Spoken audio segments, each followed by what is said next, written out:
इमरान खान ने पार्टी रहनुमाओं की अहम बैठक बुला ली। पंजाब और खैबर पख्तूनख्वा असेंबली तहलील करने, सिंध और बलूचिस्तान असेंबली से मुस्ताफी होने की तारीख पर गौर किया जाएगा। फवाद चौधरी कहते हैं सूबाई असेंबलियों से इस्तीफों का फैसला बुध या जुमेरात तक हो जाएगा। 64% नशिस्तों पर इलेक्शन कराने होंगे, इन्हें घसीट कर इलेक्शन में लाएंगे। सूबाई असेंबलियों में तहरीक अदम एतमाद आ भी जाए तो फर्क नहीं पड़ता।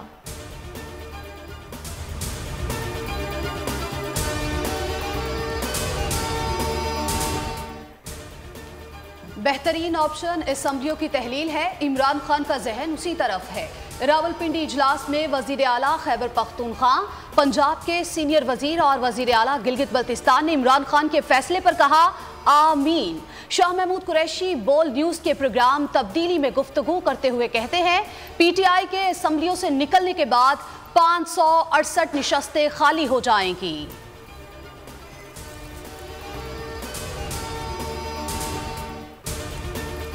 ये बेमानी असेंबलियां हैं। असेंबलियां तोड़ने का फैसला जल्द होने वाला है।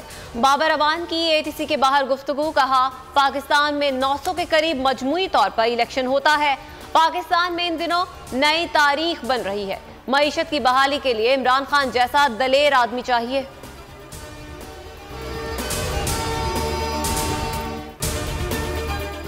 असेंबलियां तोड़े या छोड़े, लूली लंगड़ी असेंबलियों की तरफ कोई नहीं देख रहा। शेख रशीद कहते हैं 567 इस्तीफों के बाद पीछे रह क्या जाता है। पीडीएम इलेक्शन से फरारी है। अकेले इमरान खान ने 13 पार्टियों की इज्तिमाई सियासी कबर खोद दी। सियासी धुंध इतनी छा गई कि इलेक्शन का सूरज तुलू होना लाजमी है। खैबर पख्तूनख्वा से इस्तीफों का आगाज। सूबाई असेंबली के हल्का PK4 स्वात से अजीजुल्लाह गिरानिया अपना इस्तीफा वजीर आला महमूद खान को अरसाल कर दिया। कहा मेरे नजदीक कुर्सी इख्तिदार की कोई हैसियत नहीं। इमरान खान के हुक्म की तकमील के लिए तहरीरी इस्तीफा दे रहा हूँ।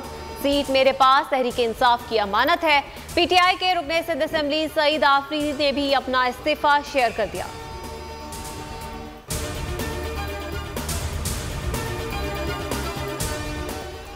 वजीर आला पंजाब चौधरी परवेज इलाही का बड़ा ऐलान। इमरान खान पर भरपूर एतमाद का इजहार। चौधरी परवेज इलाही कहते हैं सूबे की हुकूमत इमरान खान की अमानत है। जब वो कहेंगे तो असेंबली तहलील करने में 1 मिनट की देर नहीं लगाएंगे। कहना था हम वज़ादार लोग हैं, जिसके साथ चलते हैं उसका साथ नहीं छोड़ते।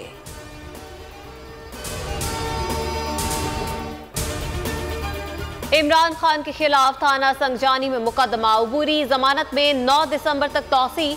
आइंदा समात पर इमरान खान को हर सूरत पेश होने का हुक्म।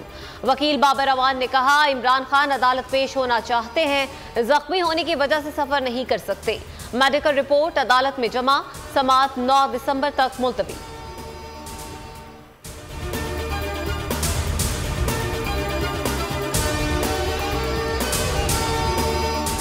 अली अमीन गंडापुर की अखराज मुकदमा की दरखास्त। Justice Tariq Mahmood Jahangiri DSP legal पर बरहम, रिमार्क्स दिए। DSP लीगल साहब आप ये फाइलें पढ़ते नहीं हैं।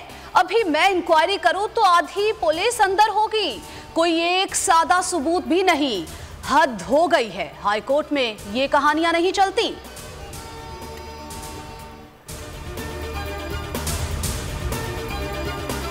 आजाद कश्मीर के बल्दियाती इंतखाबात के पहले मरहले में PTI ने मैदान मार दिया। यूनियन काउंसिल्स की 34 नशिस्तें जीतकर सर फहरिस्त।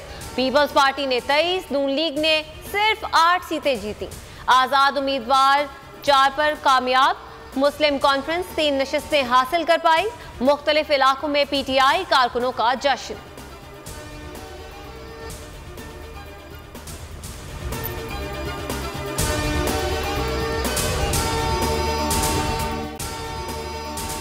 अगर आपको ये वीडियो पसंद आए तो लाइक पर क्लिक करें।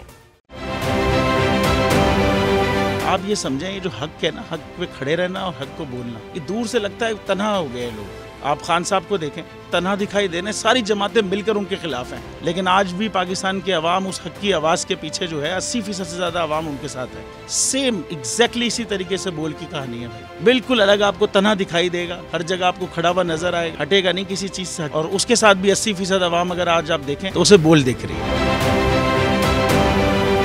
जाली केस है ना, ये हम पे उस वक्त बनाए गए थे जब हुकूमत यही थी, इन्हीं लोगों की हुकूमत थी ना। और ये जाली केस, इनको मैं नहीं कह रहा इस केस को जाली केस, इनको पाकिस्तान में क्या पूरी दुनिया में एक ऐसा शिकायत कुंदा नहीं मिला, एक ऐसा कंप्लेनेंट नहीं मिला जिसने ये कहा हो कि हमारे साथ फ्रॉड हुआ है। तो ये खुद ही बन गए कंप्लेनेंट और ये खुद ही इन्होंने खुद ही इन्वेस्टिगेशन की, उसकी खुद ही तफ्तीश भी की, यानी कि कंप्लेनेंट भी है, इन्वेस्टिगेशन ऑफिसर भी है। और इन द एंड इन्होंने फिर उसके बावजूद ये कोर्ट में जमा कराया कि जी ये केस जाली केस था और इसमें किसी किस्म जो कुछ एग्जैक्ट कर रहा था सब लीगल। ये मेरी बात नहीं है, ये इनके इन्वेस्टिगेशन ऑफिसर की बात। सबसे ज्यादा व्यूज और सबसे ज्यादा रेटिंग के साथ बोल आज भी रहा नंबर 1 पर।